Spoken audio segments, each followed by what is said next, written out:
Welcome. Hello. We're going to do some more game development today. Got to work on that Womb of Night. Yesterday, we put a couple hours in, and we did a fair amount of work, actually, with those couple hours. I was pretty impressed. And when we got to the end of it, when we got to the end of the stream, I was like, I got to keep going. I got to do more. I got to schedule more stuff. I mentioned in the last stream that I'm kind of aiming to have something that I can give Sean to distribute to folks just as like a first peek by tomorrow, which is December 20th. And I'm almost done with all of the stuff that I was looking to do. So that's my plan, is to finish that off today.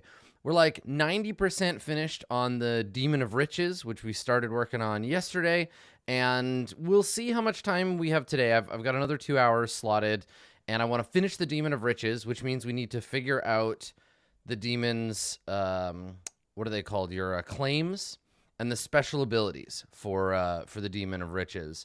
And then we'll probably spend the last bit, whatever we have left, just kind of like thinking about what an opening scenario might look like, a sort of demo scenario.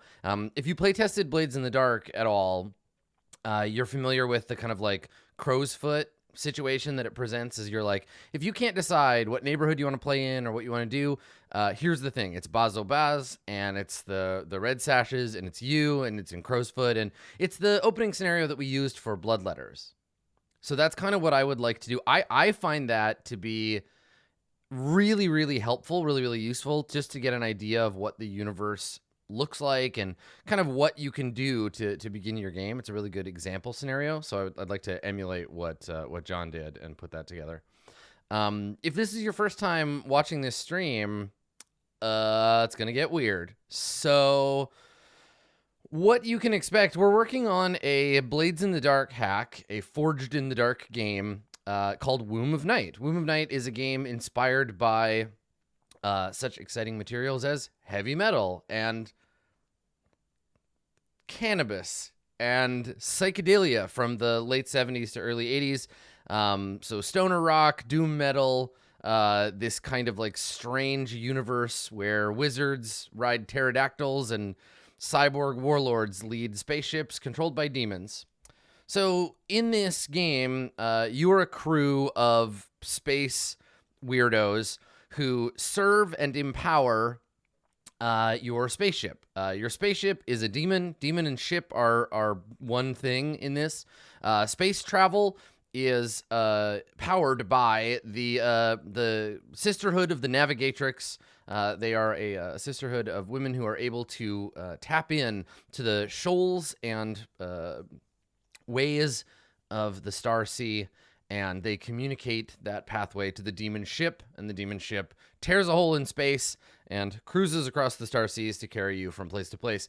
Now, in Blades in the Dark, your goal is to become a bigger, badder gang, to steal, to kill, to rough up, or to serve a dark entity for the purpose of your own benefit, to become a rich person, a well-known person, to build your rep and to seize territory for your gang. In Womb of Night, things are a bit more ontological.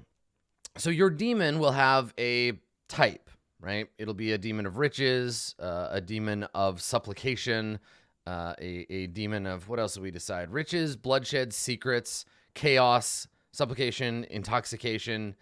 We may add more as we go on. But you serve one of these demons with its particular paradigm, and then that demon is expanding its influence. It is corrupting aspects of human life. So instead of a map of a universe, right, instead of generating sectors and space stations and planets, there'll be a tool for doing that kind of as a group if you need to be specific about that, like locative details. What we really care about in this is spheres of influence that your demon can corrupt. So a demon of riches may try to corrupt, something like commerce. That's a real easy target for a demon of riches. But you might also try to corrupt things like sex or love or whatever. I'll create a list with all these interconnected aspects of human existence. And then you, as a crew, will serve your demon. Your demon will corrupt these things, and that is how we play the game. So right now, I've put together the first 4 playbooks necessary in my mind to sort of begin playing the game. So let's take a look at those. The full set of playbooks, when we get down to it, the full set of the playbooks will include the assassin, the navigatrix, the noble, the priest, the ravager, the scum, and the star wizard. Right now, we have sort of alpha versions of the navigatrix, the noble, the ravager, and the scum. So the priest, the star wizard, and the assassin are all going to be a little bit more complex. So I'm going to be saving those for later when I have a better handle on the kind of general stuff of the game. So I've got those basically ready to be examined. You could probably clutch together something with those. You play a game. And then we have our demons, which we're beginning to work on. And the first one today, we're going to be finishing off, hopefully, the Demon of Riches. So our Demon of Riches, last session of Dev, we worked out how corruption kind of works. We kind of figured out some of the details about tribute, some basic text about upgrades, and then the specific upgrades for both this demon and general upgrades for all demons. So this demonic upgrades list is actually going to end up on all of the demons. So when you create your demon, when you create your Demon of Riches in this case, you can choose from a shuttlecraft imp, a vehicle swarm, a new follower, a cloak of darkness, mastery and quality, tolerance. So tolerance is an interesting thing, and I'm gonna spin tolerance out a little bit further. This is something that's been kind of on my mind since yesterday's session. So the demons, while they crave our tribute, they don't like having us wriggling around in their guts, right? They don't want us within their bodies, whether those are flesh bodies or steel bodies or however you envision your demon. The demon is intolerant to humans within it. But your demon, you could buy an upgrade to allow it to become tolerant of your wriggling around, and you can stay on board. Otherwise, the demon kicks you out of its body, regurgitates, or attempts to digest you. So your demon is not a safe place to hang out, right? This is the Enterprise. We don't live on our demons unless those demons are particularly tolerant. Now, the exception will be the priest playbook, because the priest is in a symbiosis with the ship rather than a parasitic relationship. What else? Internal security. This is something that we talked a little bit about last time. We need to talk about how this affects... Effect? I can never remember which. How does this impact boarding? Because boarding is a mechanism that I need to write later. That's something that's going to go on my sort of second past list, right? So how does this impact boarding mechanisms if you have internal security? I think it might just be a fictional positioning thing. Makes it easier to defend against boarding because your ship has its own defenses, but yeah, we'll figure it out. Training, ego vault, and workshop. So these are things that every demon can get. The Demon of Riches specifically, these ones will be different for every demon. So this demon has a bounty of riches, and I'm actually going to change this to bounty of luxury. So the Demon of Riches gives you 2 free load worth of objects of excess, which again, this will tie in. Excess is a category of gear items that include basically anything that makes you seem richer than you are.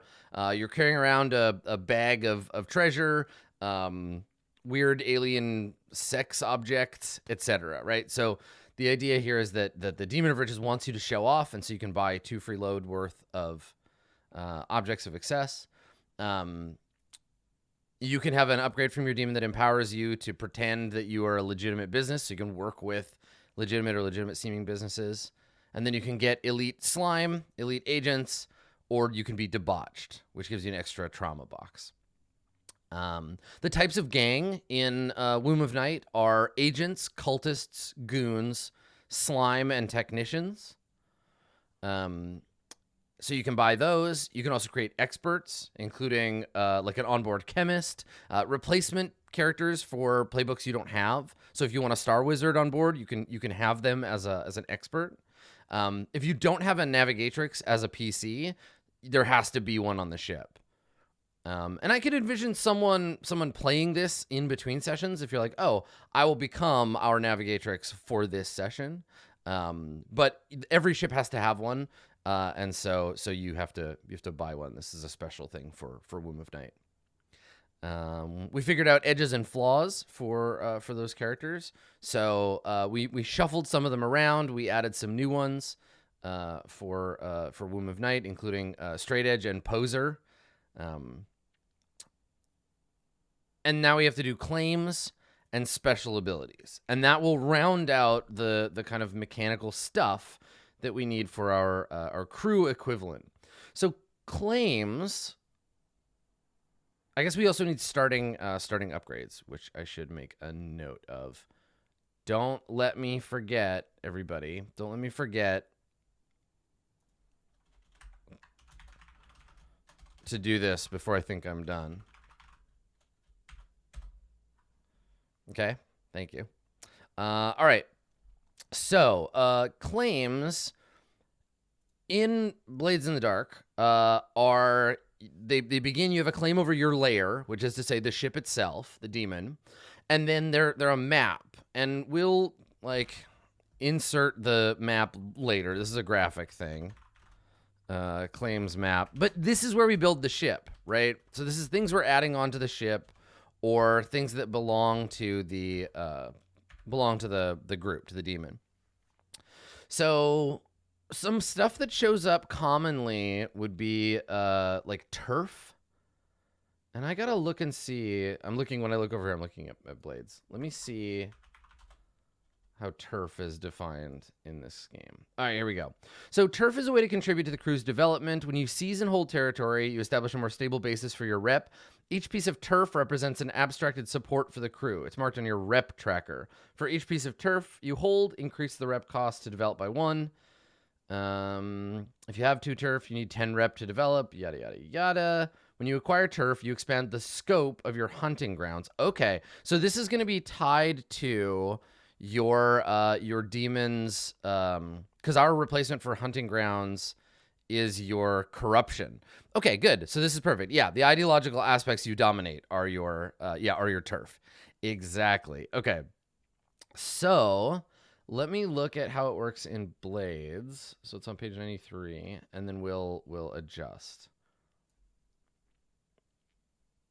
Let's see. Okay. So this is the area you usually target for your score. You know it well. Your hunting grounds don't have to be in the same district. They'll tell you which faction claims the area and how to deal with them. When you acquire turf, you expand the size and or type of your hunting grounds. Oh, this totally just solves the problem that we were having before of how to define your corruption. Your corruption spreads. So you may not have the firm, like, universal hold on it, but as you just pick another, acquire resources and deepen your corruption. Additional dogmatic stuff as you claim. This is it. Yeah, we just solved this problem. So when you acquire additional resources and deepen your corruption, your demon has more control over influence. This is turf, right? This is our turf replacement. So turf replacement. What should we call it? Dogma? I think it might be dogma.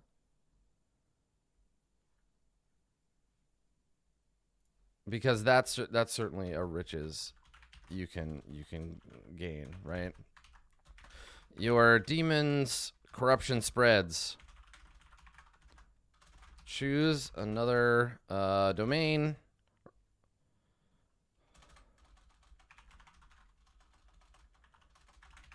And define a dogmatic behavior, tradition, or because basically what happens is you buy a new dogma and you spread into, I'll show you my like base list. So like it'll be an adjacent. I guess I should make a note of that. So choose an adjacent domain and define a dogmatic behavior, tradition, or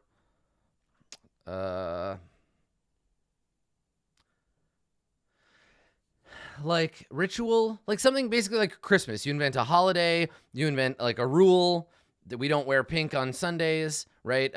Some kind of taboo related to this. Yeah, practice is a good one too. Related to this domain. That matches your demon's type.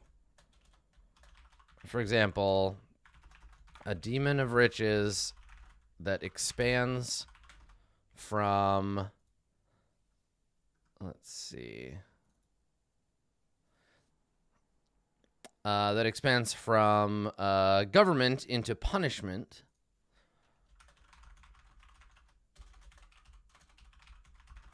Might establish that all criminals are forced to pay a fine upon their capture. Something simple like that. Yeah.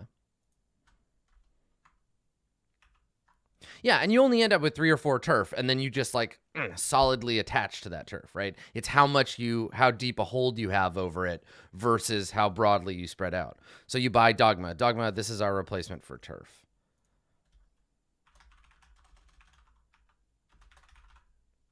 Okay, great. That was something I was worried about, and I wasn't sure how I was going to do it. So I think that's a good start. You can only, and the map will dictate how many times you can actually take that. Okay, all right, good. So that's one thing I want to work out, make sure I had an analogy for. Let me see what some of the other ones are for these maps. What else we got? Turf. Seems like maybe the only overlap. Right? Vice Den, Fixer, Informants, Envoy. I might reuse some of these, but we can just make up a few. And it looks like there's 1, 2, 3, 4, 9, 10, 11. There's like 12 for each one. Okay.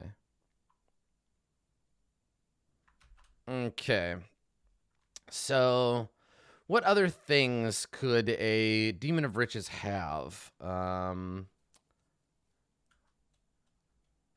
So I think noble contacts. I'm just going to make a list of these.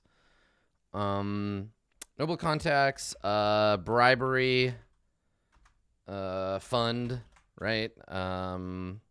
Lawyers are like something to like throw the narc off.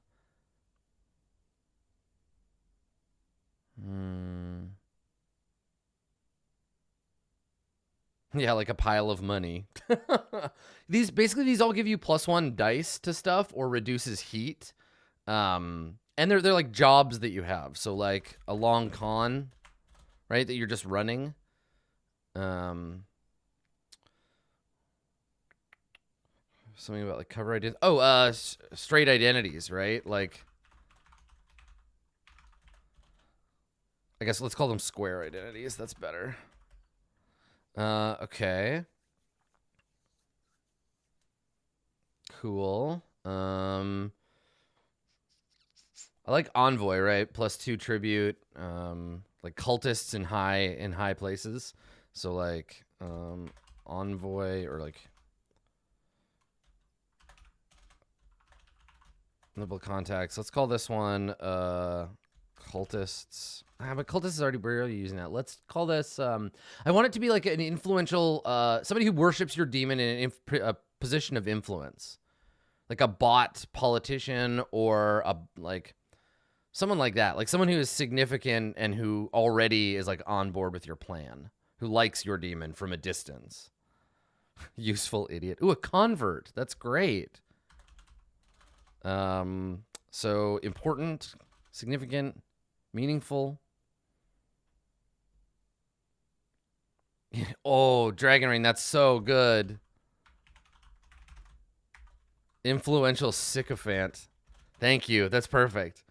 Okay, dogma, noble context. So it's 12 plus the dogma. So noble context, bribery fund, long con, square identities, influential sycophant. What else can we do? We can increase tribute in specific situations. Bonuses to certain. Oh, okay. Here we go. Something about records, right? Like access to the database. Academy records. Friends in the Sisterhood. I'm gonna actually just call this one sorority, because that's what, yeah, the lady friends sorority. Okay, that's good. Then let's do a few for the ship, right? 1, 2, 3, 4, 5, 6, 7. Yeah, let's do a few things that directly affect the ship itself. So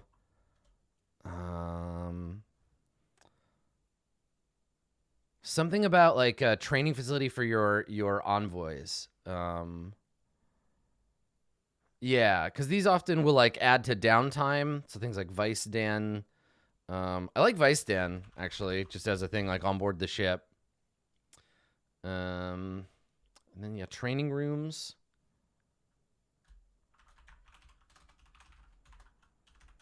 I don't think we have to go too aggressive on these. And let me look at if there's any good cult ones that are kind of similar.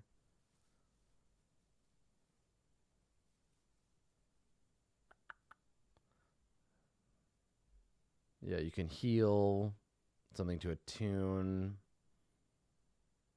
Oh, let's have like a something about luxury. Like if you bring people to your ship, they are easier to convince. Yeah. I like that. So if you're really rich and you want to show it off, a gallery. Yeah, I like opulence better. Gallery of opulence. The Vice Den is for you. Yeah, the Vice Den is for like you to relax yourselves. It's like a secret Vice Den. A gallery of opulence is to show it off to other people. Like, look at all of my nude paintings of wizards riding tigers. Are you not aroused? Yeah, I dig it. Okay, so what do we got? 3, 6, 9, 10. Gallery of opulence. We already have a vault. Somewhere that you can like make an offering. Look at all these nude paintings of me. Okay, so like sacrificial altar. And then I like this one. Something for the ship to pretend, like a ship's fake identity. That this isn't like a demonic pirate ship. This is like a fake identity for your ship itself that reduces heat. So false.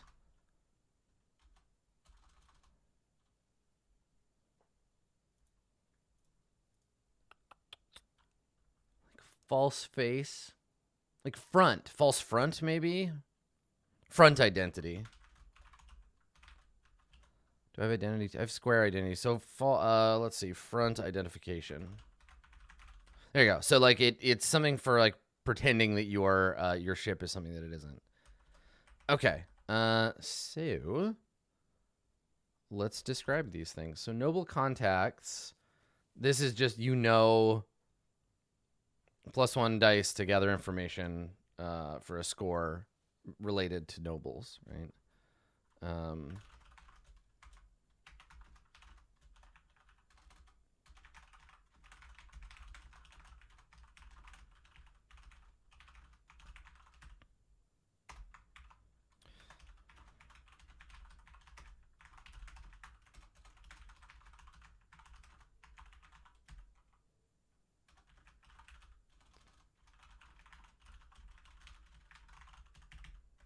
Okay, cool. Bribery fund. So this is just like it just reduces heat, right? So I think we can just call it, you get -2 heat per score. Credits, gold bars, or whatever the narc are hungry for. Let's see, credits, pure Nyborg, or whatever the narc are hungry for these days. You pay them to look the other way. There we go. Okay, so you have a long con going. This generates tribute for you. Like, you get +1 coin or whatever. So you get +1, no, +2, because I think that's how they normally do it. Coin in payoff for scores that involve like lying. Like, it's not about selling or buying things. It's just about like tricking people and lying to them.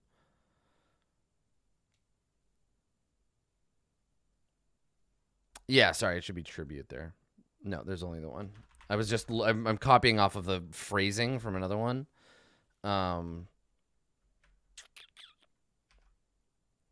Yeah. +2 tribute and payoff for scores that involve, like, how would we phrase this? Like, lying, bamboozling, or tricking someone, right? Like,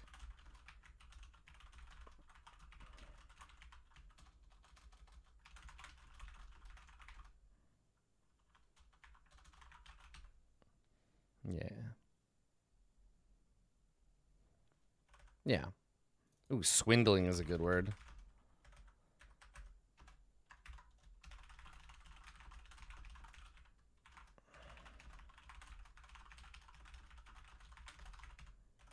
All right. Square identities. This one, I think, is... I don't want it to be an additional heat one. Because I think I only want it to be 1. So maybe an additional +1. Like... You get +1 die when using talk, maybe?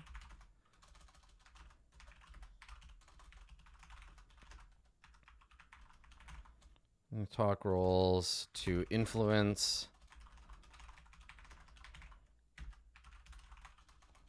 To influence the square world or anyone in it. Your demon has gifted you with false... legitimate identities. Detail them as needed. So, like, you have a fake person that you are, that's just like a regular type of a person, and that you can use to yeah. And I think here we'll take lying out. When was I say bamboozling or swindling someone out of their wealth, like doing a con job, basically. Okay, an influential sycophant. I think that this is probably an engagement role one. I don't want it to be too... Yeah, right. Let's do this one as an engagement, as rather than a gathering information. You get +1 die on engagement rolls for social plans, right? Basically the same as personal clothier, right? You have a friend in a high place.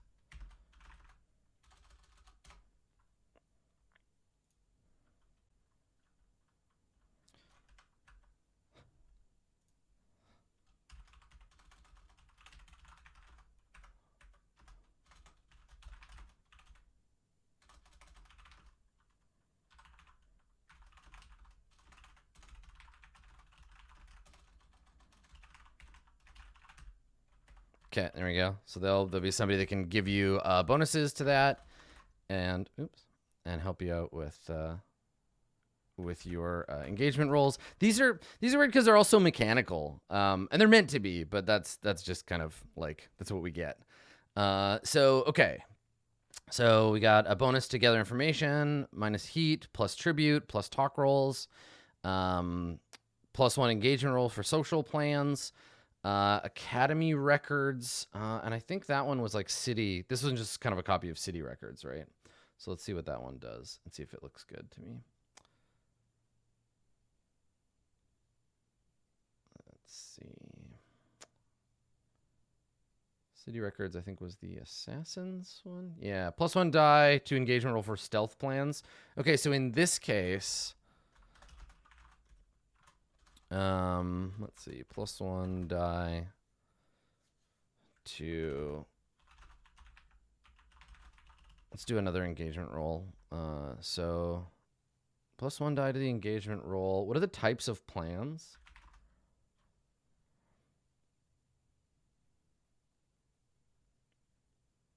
Social, deception. Let me look.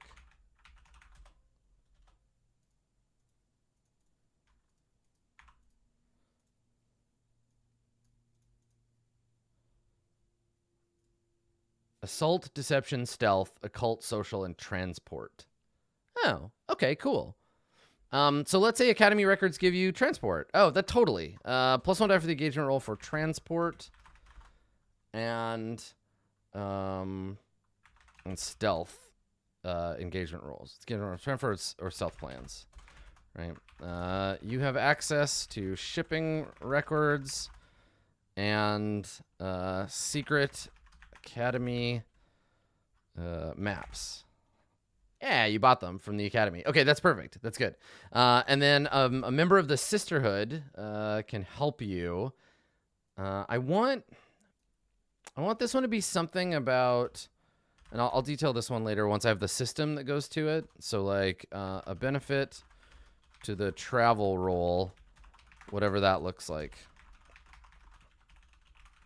Right, when we get there, the sorority will give you, that sorority bonus will give you that action. Okay. Good, okay. And then, oh, here we go. This is cool. So, there's a page 230 in Blades in the Dark explains how to create some of this stuff. So claims give you permission to do something special, +1 die to an engagement roll, +1 die to a downtime activity, +1 die to an action roll, take less heat, add scalar potency to a cohort, extra coin in payoff, or +1 rep from scores. There you go. Okay, so let's do. I'm actually just gonna copy this list over onto this document. So let's do claims. There we go. Nope, not this. There we go. That's gonna work this time. There we go. Okay. All right. So here's just some ideas about how to improve or how to work on these claims. So okay. So anyway, Viceden already exists. We were gonna use that one. So Viceden, how do you work? Right. This is just about earning tribute. Perfect.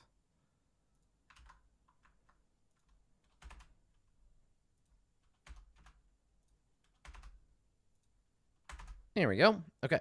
All right. So anytime during downtime, roll dice equal to your tier. You earn tribute equal to the highest result minus your heat. Which is a place you can go and hang out. And then for training rooms, this is the slime one. So your slime cohorts get +1 scale.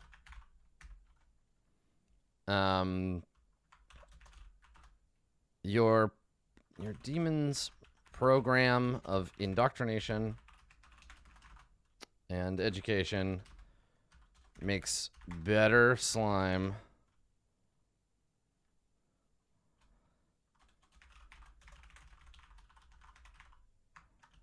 There we go. Okay. Cool. So it makes your slime better. They undergo like training programs. Somebody mentioned that it sounded like Scientology, which I think is perfect. Scientology is completely like that's L. Ron Hubbard's demon of riches for sure. Yeah. This idea of being like trying to get money, pretending to be a religion, like I could completely see that being an inspiration for this kind of demon. Yeah. Okay, so the Gallery of Opulence gives you bonus to your rep. Gives you bonus to rep, I think. Let's find an example of one that does that. Oh, just +1 rep per score. Okay.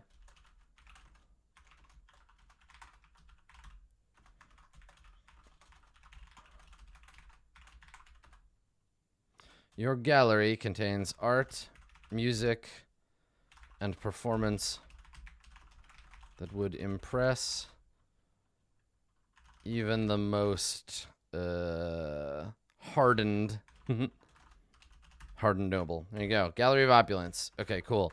And then a sacrificial altar. I think during downtime you can like risk something for tribute.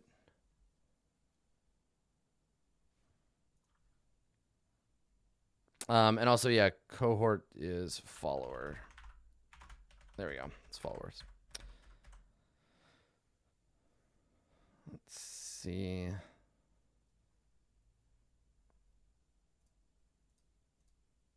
Yeah. What do we think? What does the altar give you? You got to like sacrifice something.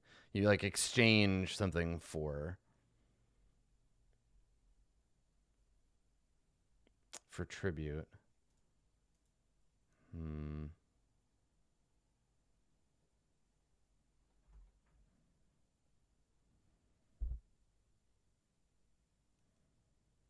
Yeah, it's like something like it gives you a new downtime activity that allows you to increase your tribute, right? Something like that. Like it gives you a downtime ability. So like during downtime,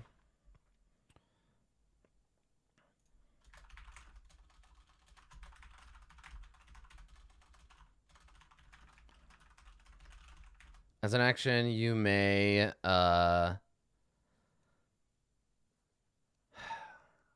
I want it to be about maybe like gaining stress. You spend 2 stress.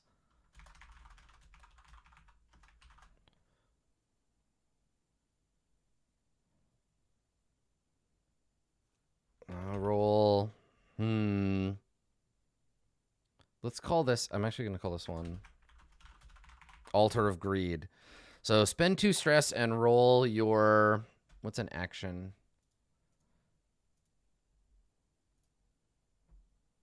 See this, I don't want to just like add, like this could add, it's mark stress, right? You don't spend it. That'll be part of the editing process to just make sure all of the language is in the right place.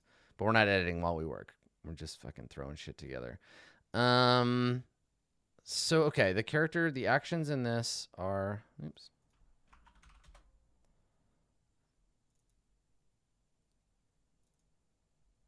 There we go. Yeah, using your downtime actions to generate tribute. I just wonder what you should roll. Commune? Insight?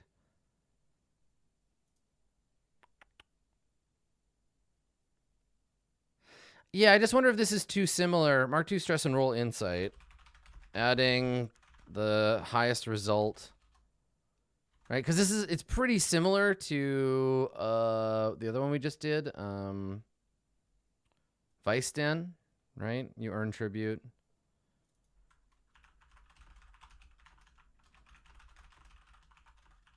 So maybe we don't need Vice Den. Maybe we can cut that one and replace it with something else.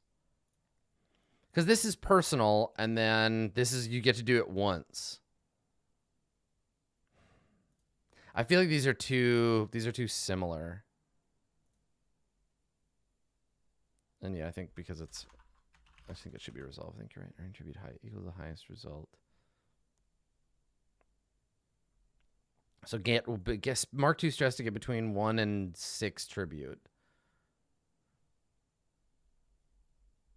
Okay,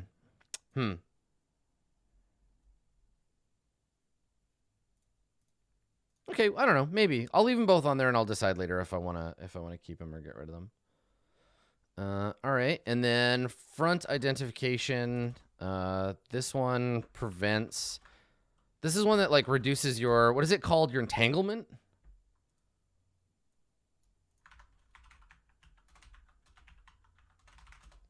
Let's see how that works.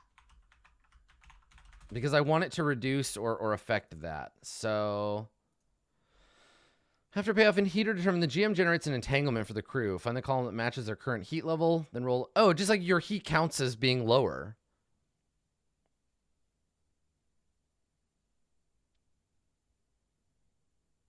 Yeah. So let's say that your heat just counts as being lower than normal. There's one where they can choose 2 entanglements. Let me see. I kind of like the idea of it being.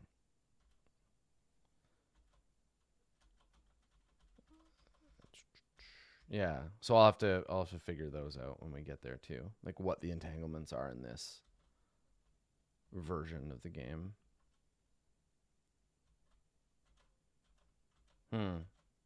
Yeah. Okay.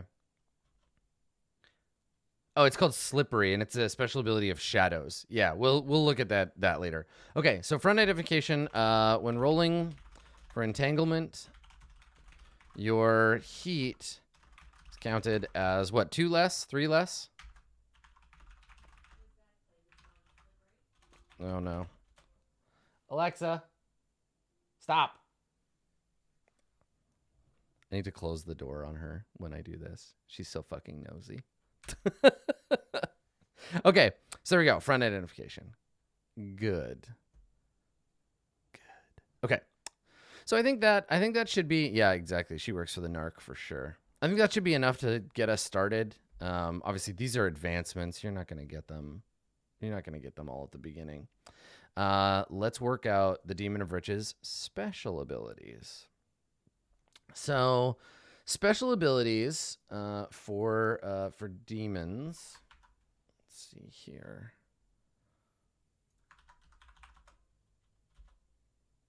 Let's see. So the special abilities, the guidance here is that they are permission to do something that normal people can't do. +1 die to a roll in a specific circumstance. +1 effect in a specific circumstance. Push yourself to activate a special talent or minor supernatural effect. Take variable stress to activate a supernatural talent. Grant special armor and suffer reduced harm or take lesser penalty from harm. Okay. All right. So this is about individual characters get these benefits. So let's call here. Oh my god. Let's see. So this is a special ability, like when confronted with the narc.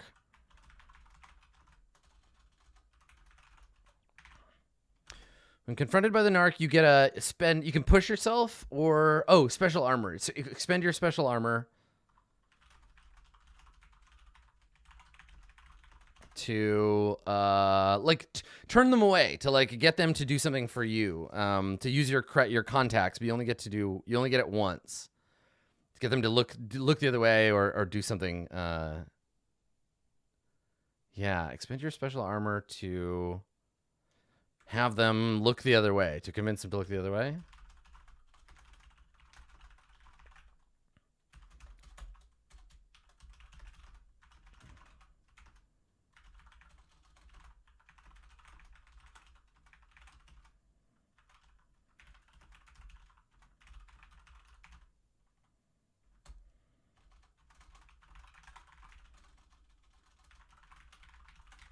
Something like that. Yeah, so that would be like this thing. Okay. So this is something that you can get as a group, right? Like these special abilities are for everybody in the crew, right? Everybody in the crew of the ship. I think we can also do that, like everybody steals, right? The idea of like adding +1 to prowl, finesse, or tinker. So like a bonus one. So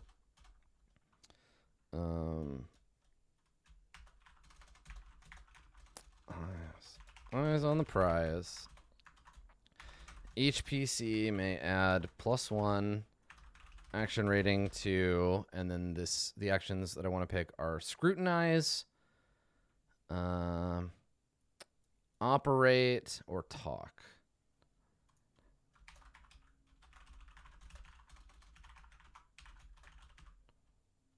Up to a max rating of 3.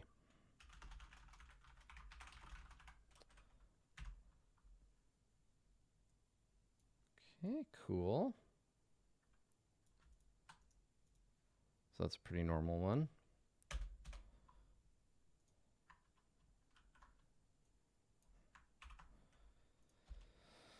All right. Something about an additional downtime activity, maybe.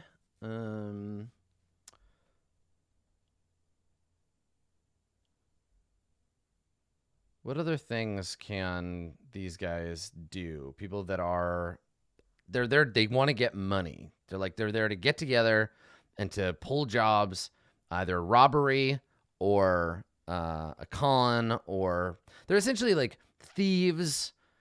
Yeah, something about like downtime, maybe.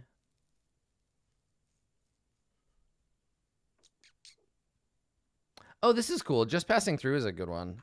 Check this out. I'm gonna use this one. So like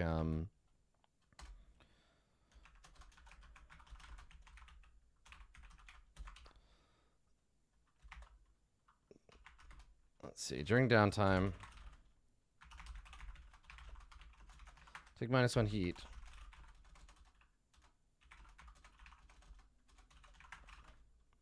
Four or less, you get +1 die to deceive people.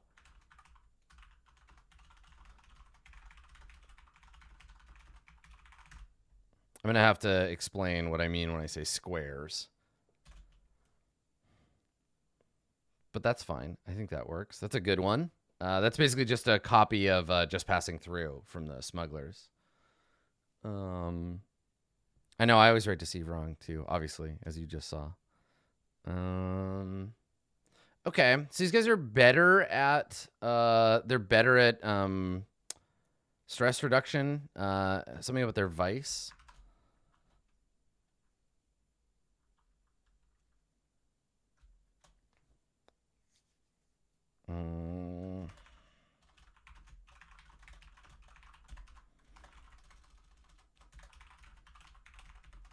Let's see how vice stuff works.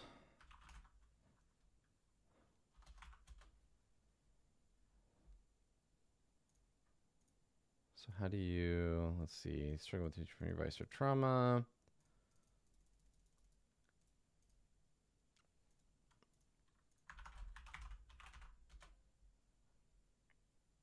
Because the idea is that you, here we go, stress relief. Indulging your vice, you clear some stress. It takes time. You do it during downtime. You make a resistance roll in reverse. It's their weakest quality. It's the most thrall to vice. Make an attribute roll using your lowest rating. Clear stress equal the highest die result. So during downtime, when you indulge your vice.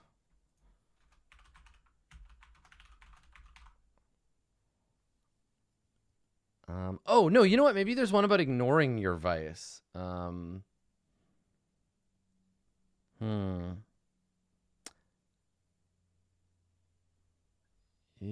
or something that's like I want this to be better. Add 1 die. Maybe just that. Like just makes you better at it. Or certainly you play hard. You're just more. Yeah, because that could be bad, right? You might overindulge. You're more likely to. Yeah, I like that. I think that actually fits. Yeah, that fits with the name too. Work hard, play hard. Yeah. Yeah, okay. And then oh my god. I'm gonna rename this because it's not an appropriate name for this genre.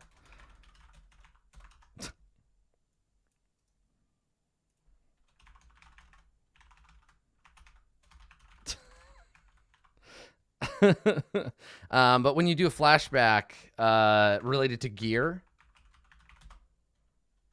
let's see, how do flashbacks work? Plan with a flashback.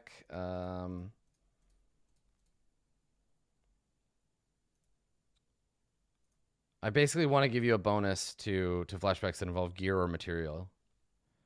Let me see how flashbacks work mechanically. Let's see here.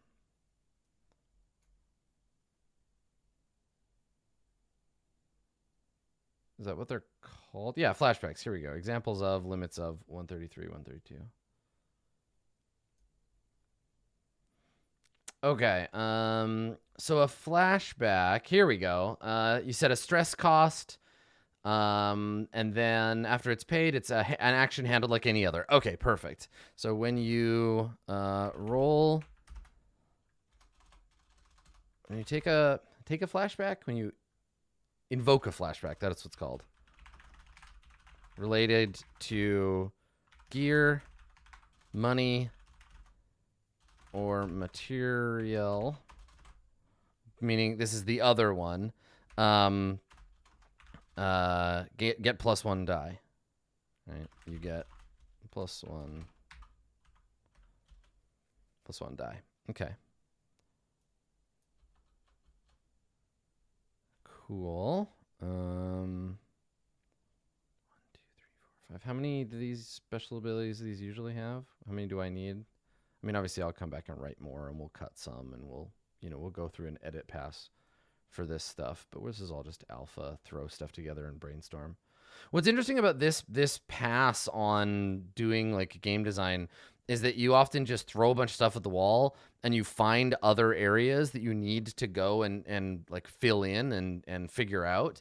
So it's totally okay to leave unfinished threads. I tend to not chase a particular thread too hard, especially when I'm trying to put together a constrained object in the design, right? In my case, the constrained object is 1 demon and 4 playbooks. So you've noticed, like we're like, oh, I need a system for travel. I have a couple of other things that we need. And instead of following those threads and trying to like extrapolate out, which is a thing you can do if you're not, if you're not building this one like block of things, that's certainly a way to do design, is just chase whatever the next thing you need to design is. But for now, I have to be comfortable with there being unexamined threads, because if I don't, then I will never get this finished if I chase everything around. So it's okay. You can totally just leave this, like, come back and do this later. Yeah. Okay. All right. Let's do, I think I'm going to steal one from Bravo's patrons, and we're going to do when you advance your tier, costs half the tribute it normally would.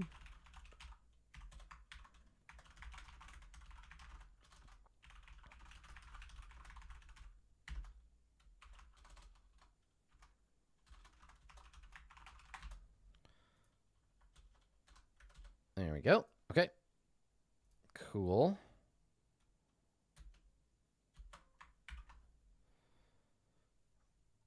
Yeah, and that could end up in everybody. But they don't all have it. Okay. All right. And then let's see here.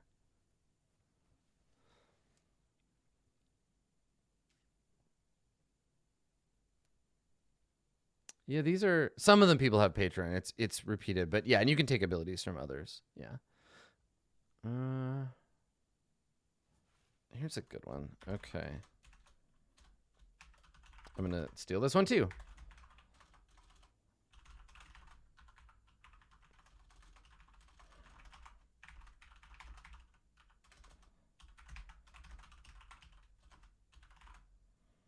Wow, good work, Adam.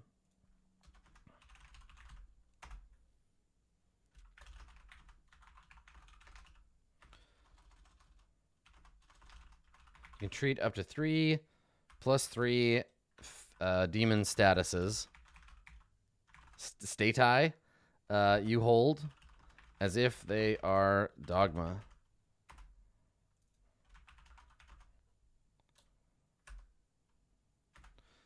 So the idea here is that you have, if you have close friends, you influence their sphere as well. You're like allied with other demons. I like that. Okay, cool. So let's copy this. I think that fits for the demon of riches. And I gotta change turf to dogma.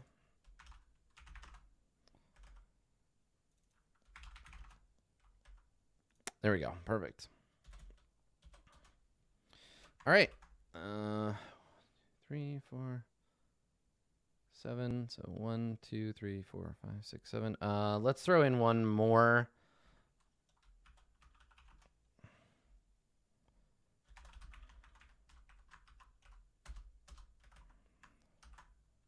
And this one again, it's the same. It's a pull from Hawkers, and this is it's all about who you know.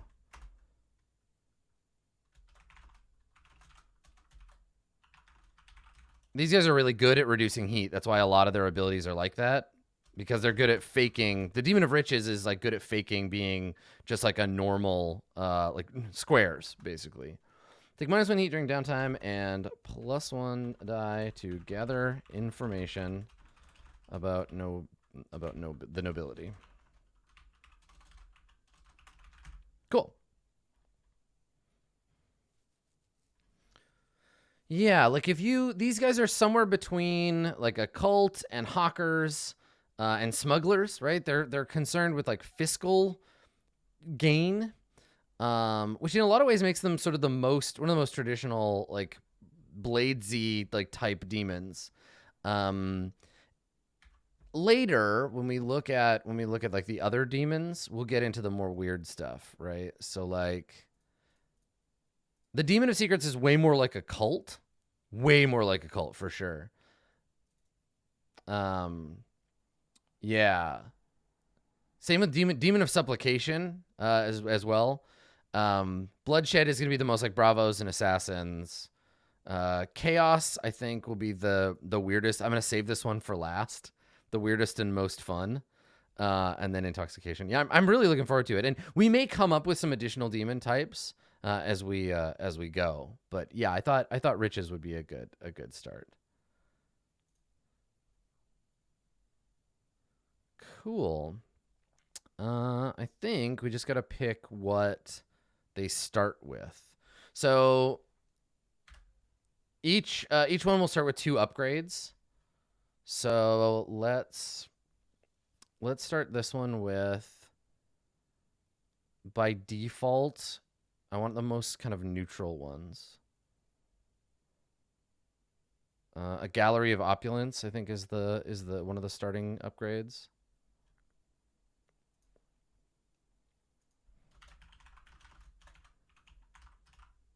Which means we'll have to put it like close on the map, right? It'll have to be one of the ones straight from the layer out. Okay, Gallery of Opulence and maybe an Expert.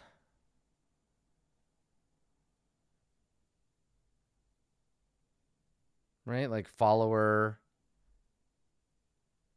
Expert, or like Training Talk.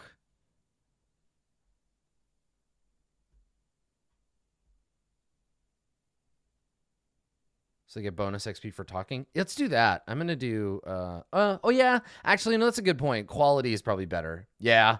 Yeah. No, that's totally better. Yep. It's more neutral, too. Okay, so... Quality, excess.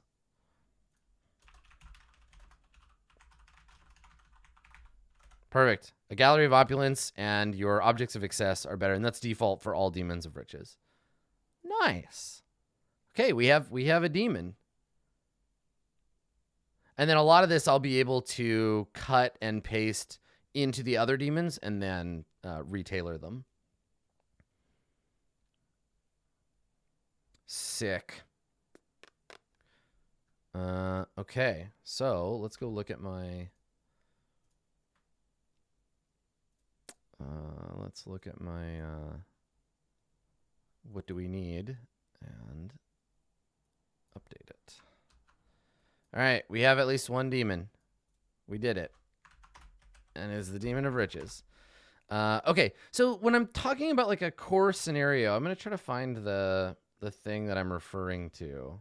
This idea of like... what is going on in the starting situation. That's what it is. A starting situation. The claim flowchart, I don't need it right now. It really doesn't matter to begin with. I will figure it out when I need it. But it's definitely not on my starting list because it's too far. There's too much like advancement to really care about how they go. Yes, I agree. Flowcharts are fun, but just hang on a second. 1 second here. There we go. Okay. All right. So, yeah, a starting situation is like, what do I need? 2 factions directly at odds with opposing goals. They're already in conflict when the game begins. Both factions are eager to recruit help and hurt anyone who helps their foe. A third faction poised to profit from this conflict to be ruined by its continuation. War in Crow's Foot. That's the one I want my version of. Opening scene, other scenes, etc. Right, with a score. Just a 2-page like starting adventure. Okay, so let's do that. Let's put that together. Starting. Let's make a new folder. Starting situation.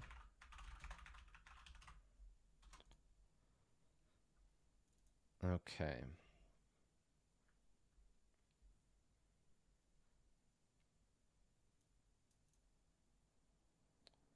And then this is the suggestion that John makes in the book for how to begin that. So let's do. Yeah, and it'll include a type of corruption to begin. Yeah, like a simple one. Okay. So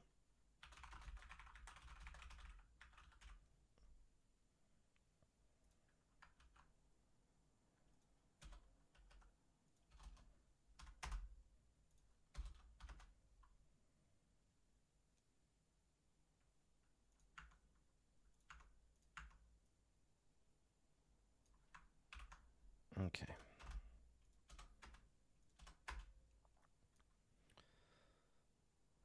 Now, the purpose is to start the first session with good momentum, right? To give them things to do, and then an opening scene. So I think, let's see, 2 factions at odds, in conflict over a thing. And also, I don't want to I hate Arial. There we go.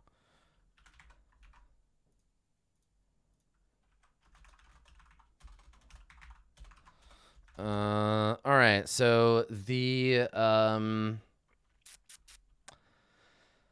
corruption in question. The corruption in question is, I think, like something fairly straightforward. Death.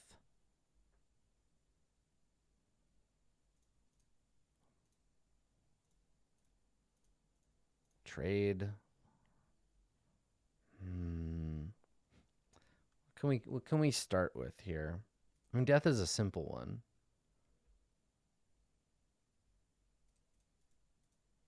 Yeah, let's do that. That's the one I'm leaning into. So okay. So one demon wants control over death to serve or like one crew, let's see, wants control over death to serve a demon of chaos. Actually, let's do bloodshed.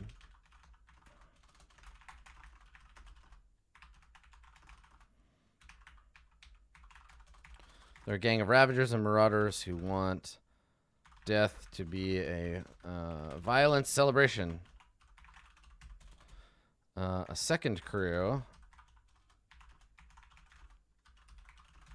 seeks to control death and make it a...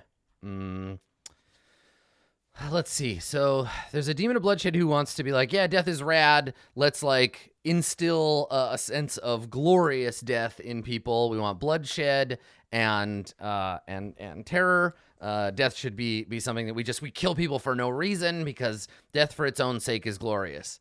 A second crew seeks to control death, and these guys' demon make it something like something different that is opposed to make it something like taboo maybe, or yeah, I kind of like that, like to extend life eternally and make dying like forbidden. So they're fighting, ironically, an anti-death cult and a death cult, and their demons are trying to control this situation, trying to get them going. And then a third faction that is poised to profit from this conflict or be ruined by its continuation. Okay. Let's see.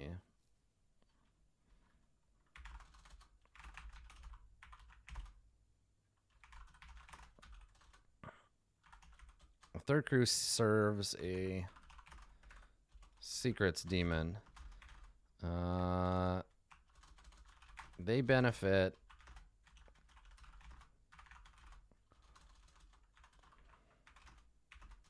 Oh, they offer certainty, right? As long as death is uncertain. Let's see. So humanity needs to feel like death is unknown and unknowable. If either other side wins, death stops being so secretive and they lose out. Yeah, so they want them to keep fighting. They want death not to be so I don't need to worry about what kind of demon they are, because that only applies to players, right? This demon of bloodshed, right? I'm gonna just change it to they serve a violent demon. Yeah. So remember these crews, like in Blades, only the player's crew are bravos or assassins. That's a game level thing. Enemy crews, like for example, the red sashes, they're probably bravos, but the game doesn't define them that way because that is a game that's a thing for PCs, not for them. So it doesn't matter, these other demons. Okay, a second crew seeks to control death. Let's see, seeks to control death to make it taboo. Extend life eternally and make dying forbidden. Third crew serves a funereal secrets demon. They benefit as long as death is uncertain. Humanity needs to feel like death is unknown and unknowable. If either side wins, death stops being so secretive and they lose out. So I think probably the opening scene is dealing with the leader of the punishment for attempted suicide is eternal life. Exactly. That's right. Take them to the lifing chamber.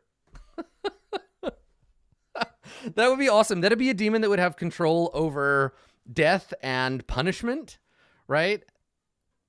We sentence you. I mean, it gives you a new outlook on life sentence as a thing. We sentence you to 1,000 years of being alive for attempting to die of old age. How dare you? We sentence you to life. Yeah, I like these guys. These are weird. Okay. All right.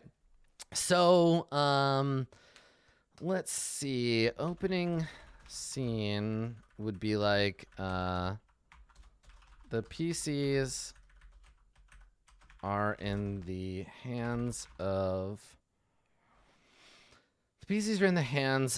the violent demon crew, having been, let's see, granted an audience with their leader, who basically gives them an ultimatum.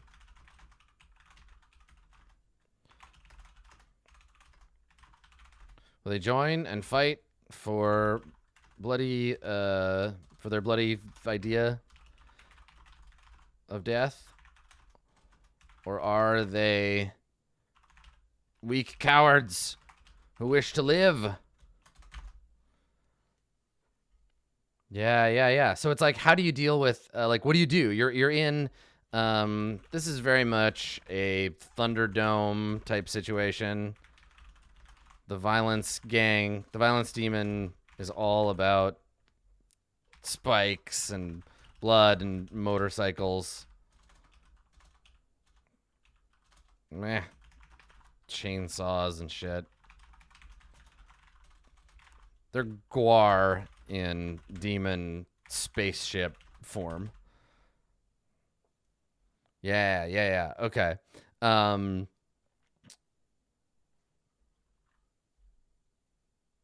And then let's see.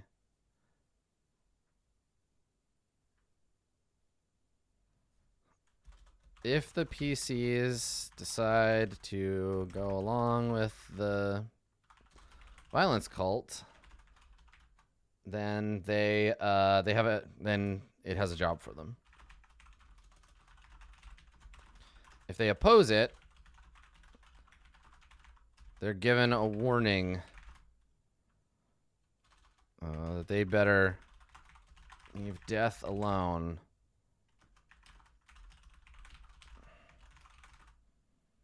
And go looking for something a lot less metal to corrupt. Like brunch. Go be brunch demons. And leave death to the big boys.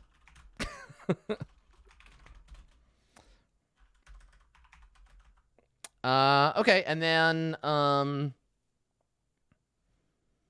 yeah, create some sample scores.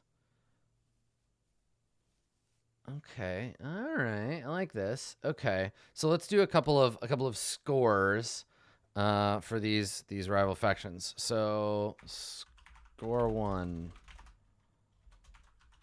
And these are you're going to be like by default you'll be a riches demon, but we want this to eventually we'll expand and extend this out to fit with a larger selection of crews. This part is really more like for me to work out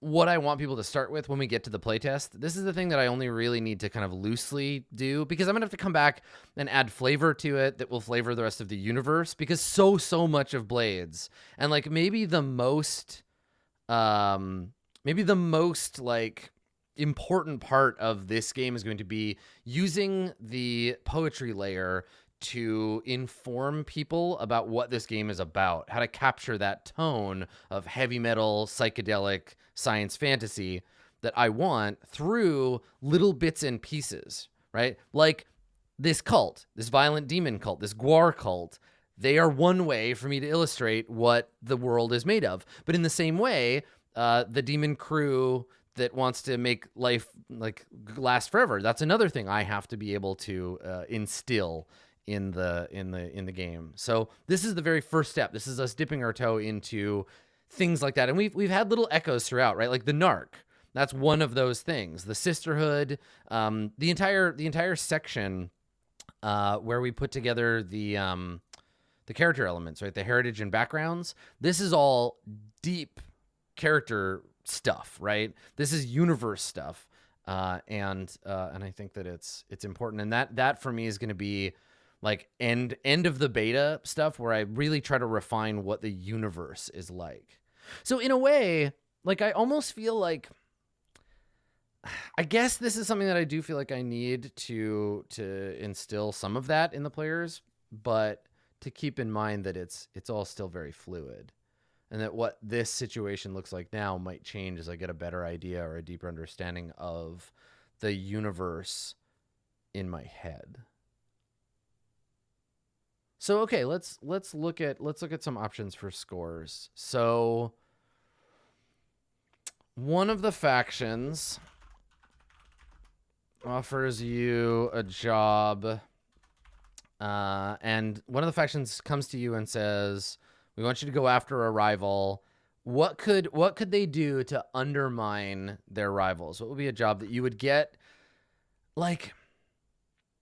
Yeah, maybe to like stop a ritual, interrupt a ritual on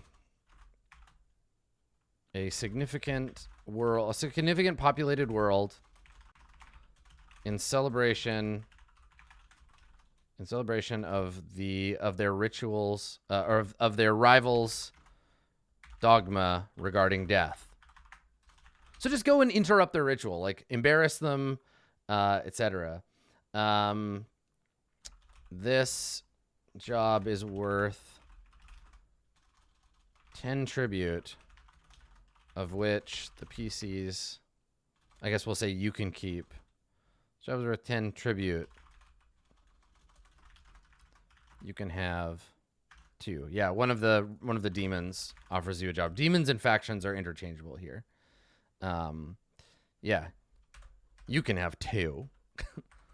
That's your pittance for your involvement. So where is the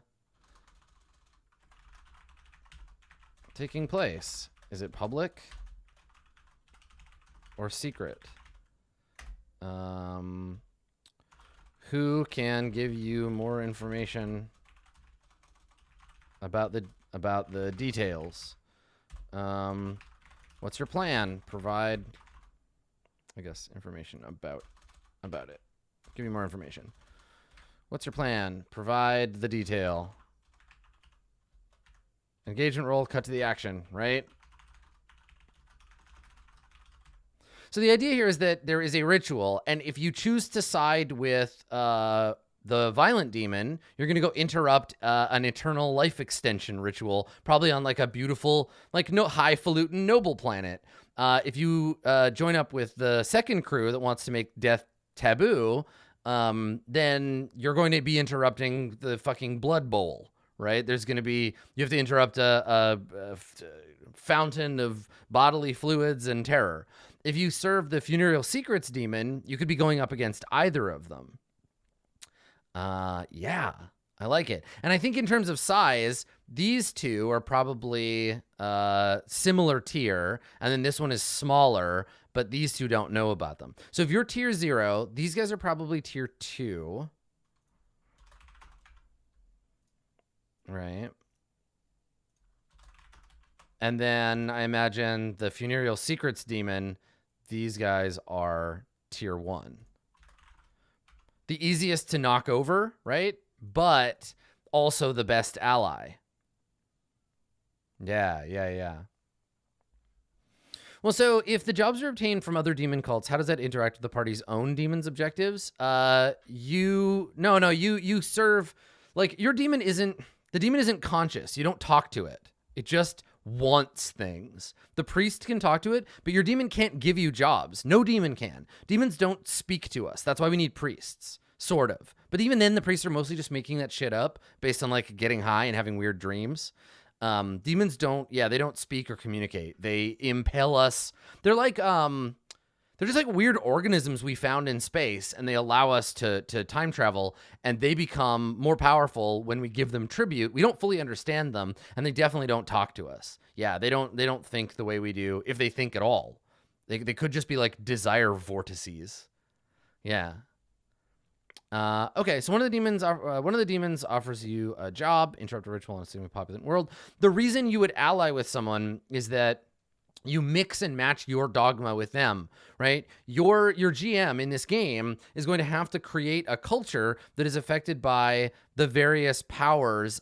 Yeah, right. So exactly. If you're doing a job for a cult of a different demon, what you want to do is bend death toward riches or slowly influence it. So like, for example, let's imagine you are serving or allied with a higher tier cult. Say you're a demon, you worship a demon of riches, you power a demon of riches, and the demon above you that you help, your allies, your tier 2 allies, are these violence demons. They have rituals where everyone can come and watch people ride around on the inside of a cage on motorbikes and kill each other with spiked chains. Now, they don't care about whether or not people pay for that, because for them, it's about the bloodshed. But if you influence them, you can say, okay, so that's fine. We'll help you with your motorcycle blood death ritual, but now everybody's got to pay. And now we pay the winner of the gladiatorial battle. So not only do they glory in death, but they glory in riches, right?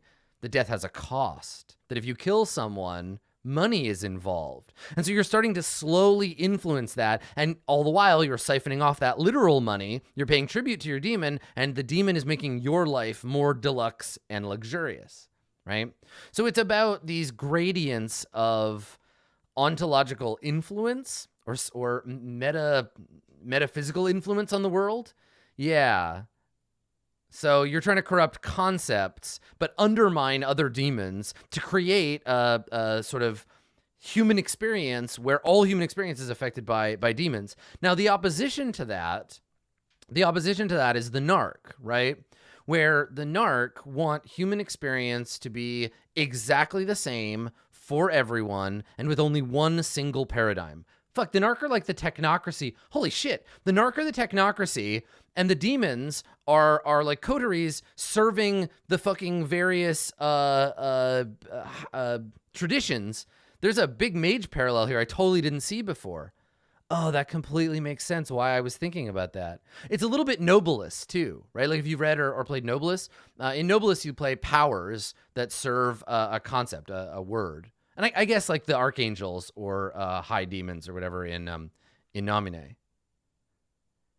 Yeah. There's a little bit of that like mage flavor to it as well. Yeah, I dig it. So the narc are space cops. They are the embodiment of the square world. They want only one thing to exist. They want to be able to control all things with their default universal law. And it is fucking super metal or super not metal. And they're a bunch of posers who just want to tell you how to live your life. And having other people tell you how to live your life is not very fucking metal. Yeah, totally. Tier 0 gangs are like trying to shift the paradigm, but they're like little local bands nobody's ever heard of. But as you get up to the higher tiers, you start to become, the Marilyn Mansons and the NWAs of the world where the narc take notice. And they're like, oh, you can't be like that. But by then you're like, yeah, but we have like millions of fans. Oh yeah. Sick. Okay, cool. I'm into it. I'm feeling it. This is great. Okay. So let's pop down another score here. So one of the demons offers you a job. So they want you to interrupt a ritual or, let's have them go after an ally. So like, eliminate a square who is an influential square who is allied with their rival. Okay, cool. The square has a great deal of corporeal influence and will be hard to get at. But they're also at least a little corrupt. So there might be an angle. You could always try to win them over to yourself instead. To your cause instead. Yeah, there you go. Okay. And then what's the plan? Provide the details. So these are just two sample. Cool. For me, the thing that I'm so excited about is that on the surface, I just really like that on the surface, the game is about like really like dumb stuff. Like it's about cops that are literal pigmen and about riding pterodactyls and space wizardry and like smoking weed in space and like just like a lot of dumb heavy metal psychedelia. But then there's this other deeper, God, I feel like I'm a Neil Stevenson novel where I'm like, here's the surface thing, and that's going to grab you with all of its like bright colors and loud music. And then, cool, welcome to page 100. We're going to spend the rest of the book talking about ancient Babylon.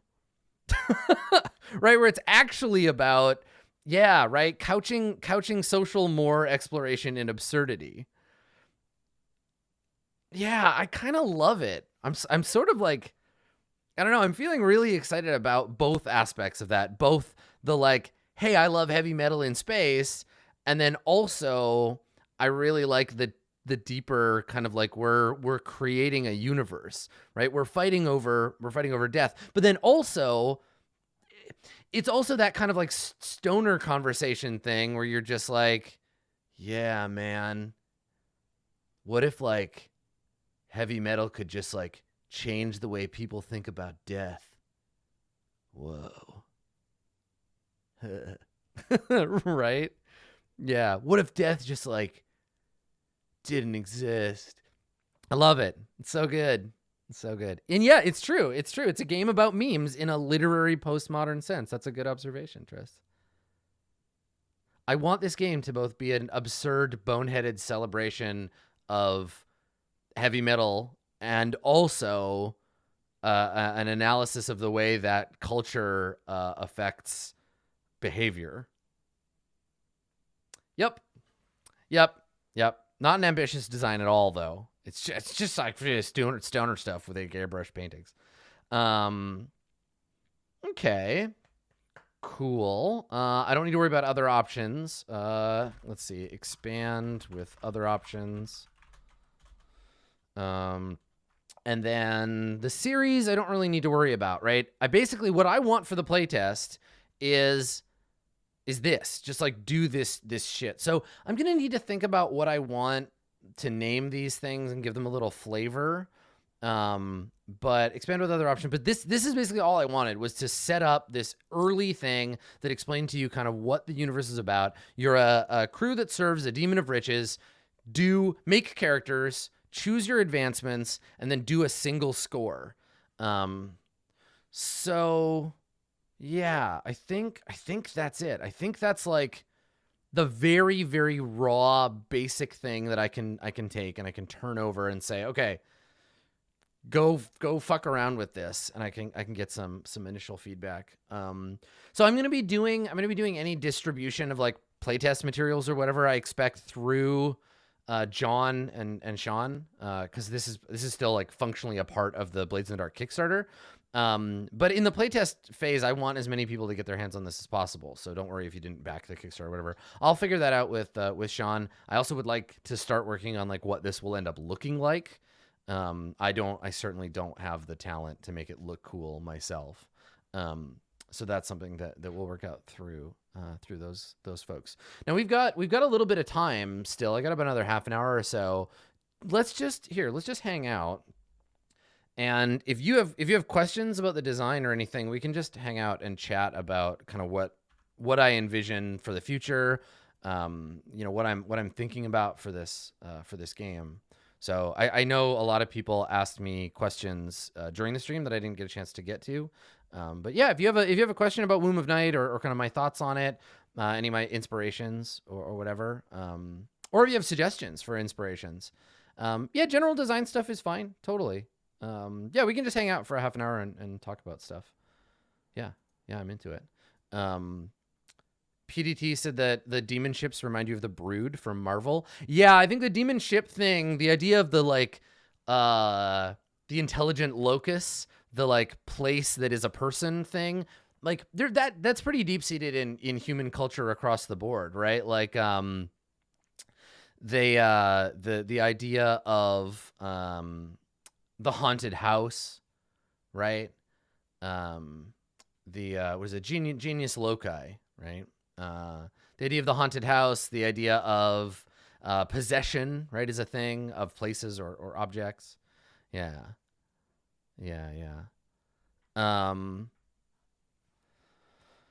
So it makes sense. Somebody said that like Lex is a lot like this, which I haven't seen, but it makes sense that there would be overlap. Yeah.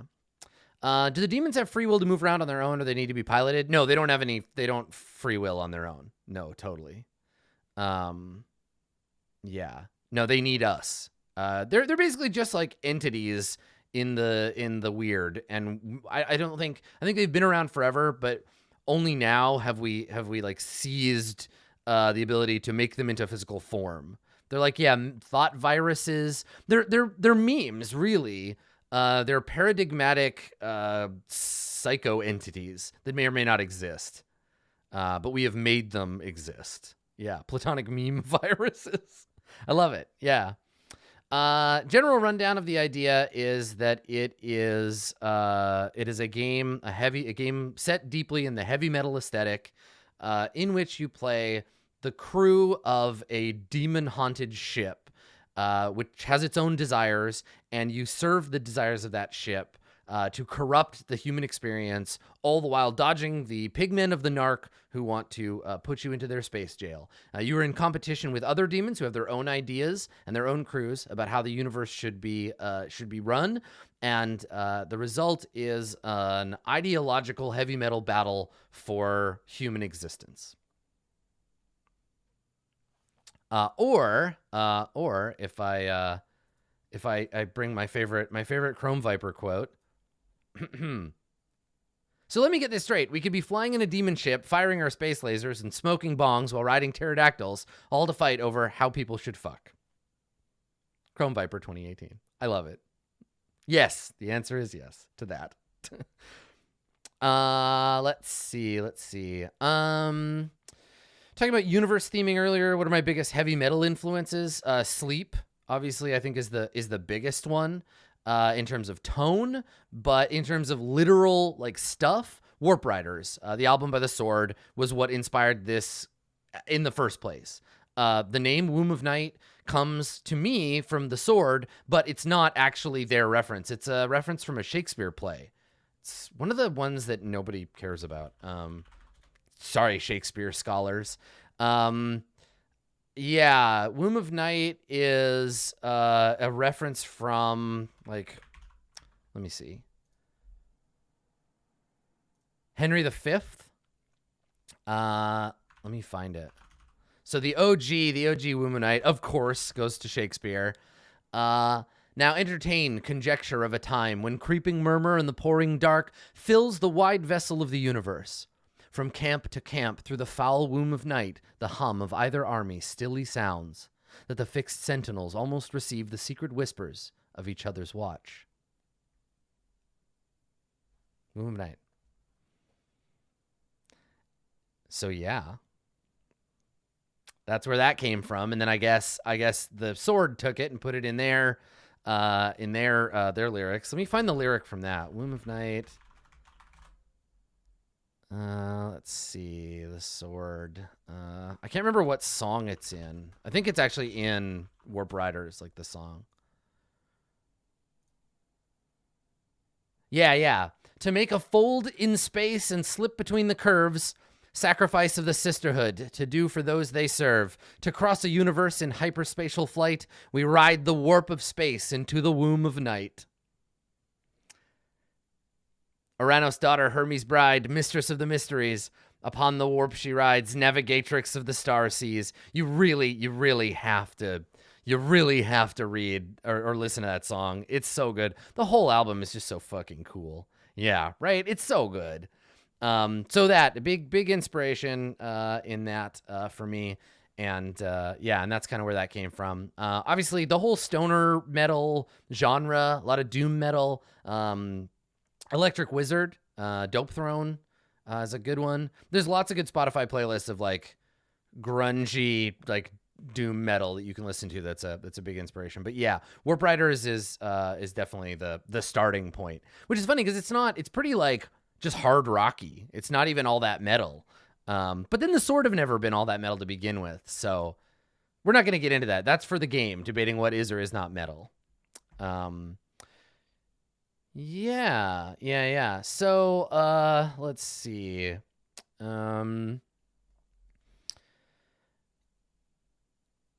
Will I write, this is a great question, Trist. Will you write that take care of each other when playing the game and don't be shitlords when looking at things like gender? Will I be doing that before the playtest? Yeah. So I'm going to turn over what I have to Sean, and I'm going to ask him like, hey, give me a hand writing this because I want to guide people towards being decent to each other when picking corruptions that may affect them mentally, right? Things like sex and gender and death. And, I mean, they're all significant things. So as soon as possible and with the help of other people who are better at it than me. Totally. Yeah. You know, I've been thinking about budgeting not only for like layout and art, but like paying people to help me make sure that this game is like safe to play. People who have skills at doing that. So that's, yeah, it's super important to me. And I'll do it as soon as possible. Yeah. Yeah, what else we got going on? Is religion a corruption in this game? I don't think religion is a thing. I think probably like the Narc have like a weird fake church thing, but I think it's more about cultural influence than religion. It's about philosophy. I imagine that the various demons will create religions and get rid of them, but I think cults are way more metal than religion. The only reason, I mean, the only reason to have a church in this world is to burn it down. How do you impart flavor into mechanics without it just being like poetry layer fondant? So here's how it works. Mechanisms in a game create behavior, right? You give a player a list of things they can do. They will do those things, and that will be their behavior. The behavior and the actions of characters in the world create fiction. Fiction has a tone that is informed by mechanisms and informs the next choice of the mechanisms. So it's all kind of the same thing, right? Like the poetry layer is what you call something, but the mechanism is how does this change the ongoing narrative? And that's what's important. Like I chose Blades in the Dark for Womb of Night over like Powered by the Apocalypse because all of its mechanisms revolve around a specific subset of fictional creations, right? You create a group of struggling nobodies who fight other groups, and there's an overarching power structure trying to keep you down. And that's what I wanted for Womb of Night. So how do you do that? Depends on what kind of narrative you're trying to create. But every mechanism in the game should drive you towards creating fiction that feels like the thing that you are trying to make in your game.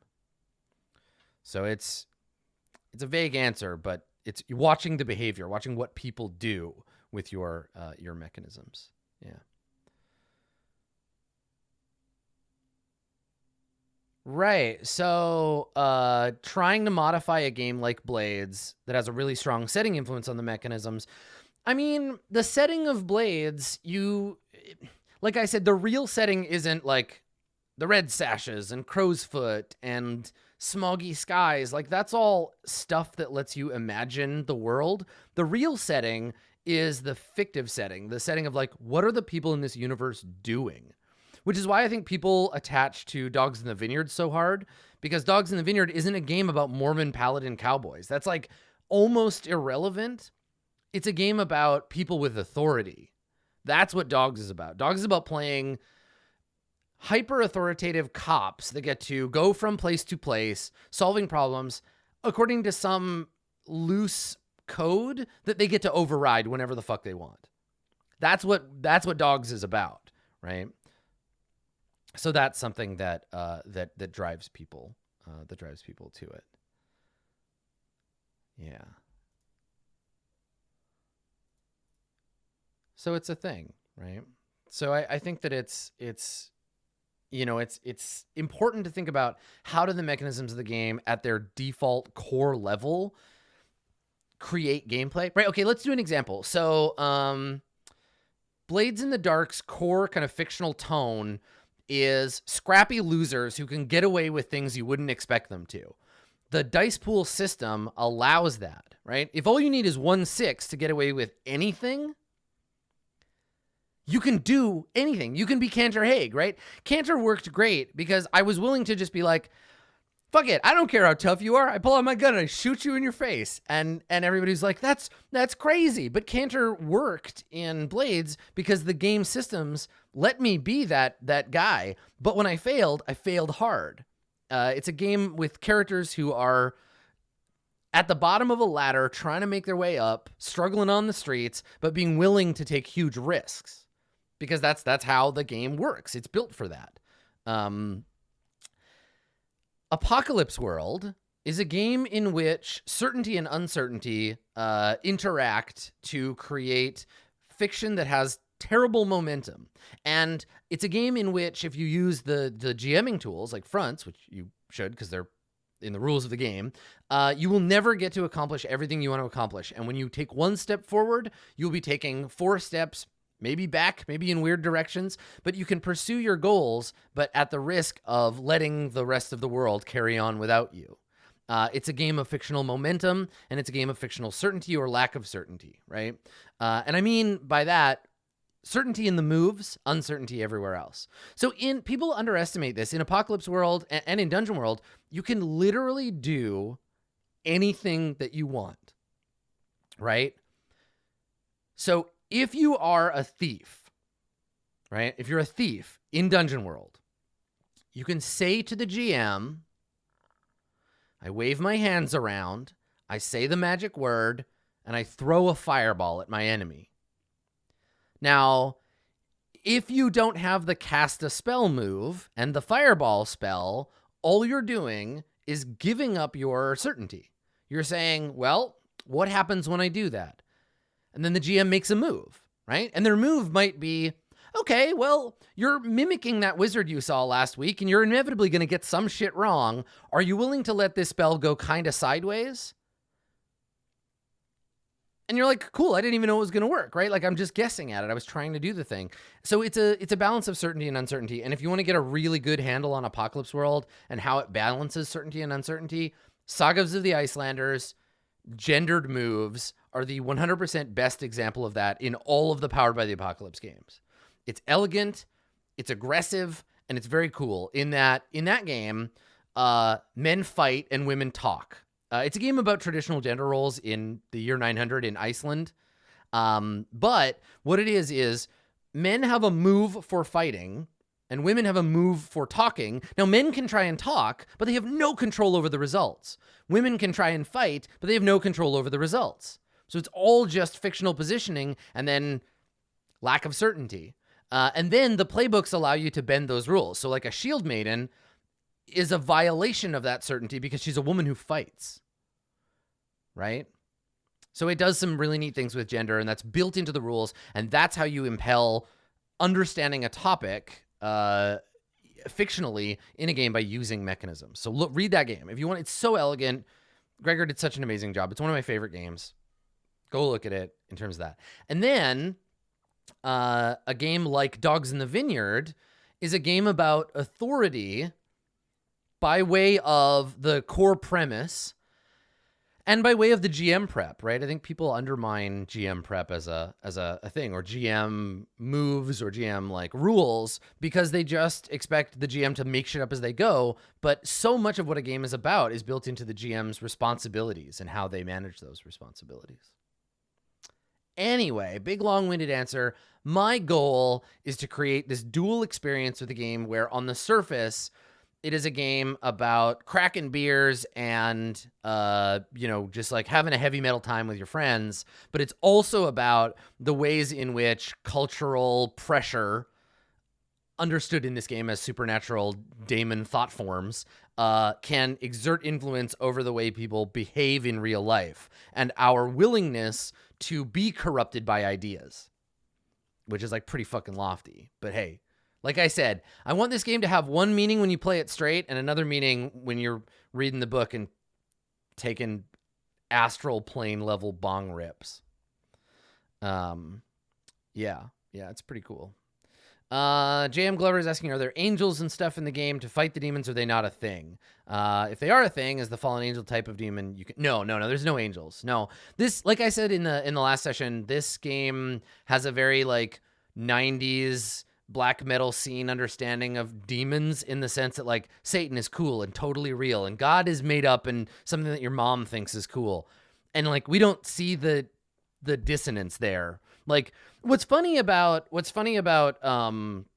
like black metal, especially, is that they love Satan so much, but are so unwilling to accept that for Satan to be like real, for the devil to be real, you have to accept all of Christianity too. You just want to be like, it's people who like fucking Grishnak who read the Lord of the Rings and are like, Aragorn sucks, the hobbits suck, fuck the Shire, the orcs are the best, right? Like that. It's this weird, impetuous kind of like, shut up, mom. I'm not going to church. I'm going to burn it down. But no, there are no angels. Angels are not a thing at all, because that is way too Catholic for this game. when I refer to Satan, I mean Satan, patron of heavy metal, right? Satan spray painted on the side of your car. Satan, you know, on an album cover, not like Lucifer, fallen from heaven. This is not a game of Catholic myth. There's no heaven. There's no God. There's just a badass named Satan who loves heavy metal that we as players. So again, this is going to be this kind of weird delineation between the game and the world of the game. Satan isn't in the game, right? Satan is something that we, as players of the game, appease by playing the game by way of the devil's crit, right? We are in service to Satan because Satan loves role-playing games. Praise him, right? Satan, Lucifer, Beelzebub, Dark Lord of the Black Pits of Hell. He invented metal, and he is totally rad. The goat-headed Lord of the Underworld. But for us, not for the player, not for the characters in the game. Satan is an aspect of the instructive text of Womb of Night, which I get is weird, and that's fine. We'll make it work. In the game, demons refers to the supernatural entities that power the spaceships that move us around. They are a lot more like, they're a lot more like Greek daemons than they are anything else. I'm trying to find the type of spirit here. Yeah, so like demons are benevolent or benign spirits. They are Socrates referred to them as everything demonic in essence, between divine and mortal.